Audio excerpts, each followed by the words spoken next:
2025-yil 7-oktyabr kuni O'zbekiston Prezidenti Shavkat Mirziyoyev Ozarbayjonning Gabali shahrida bo'lib o'tgan Turkiy davlatlar tashkilotining navbatdagi sammitida nutq so'zladi. Prezident Armaniston bilan imzolangan tinchlik deklaratsiyasini umumiy g'alaba sifatida baholadi va global xavfsizlik muammolari, G'azo, Ukraina, Eron hamda Afg'oniston masalalari bo'yicha tashvishlarini bildirdi.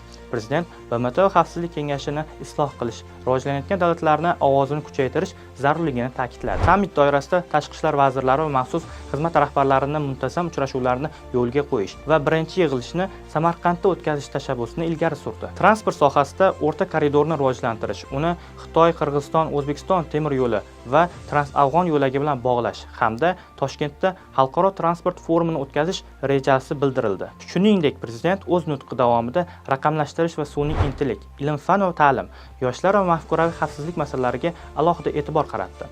Yoshlar doirasida ekologik bilimlarni oshirish dasturlarini amalga oshirish muhimligi qayd etildi.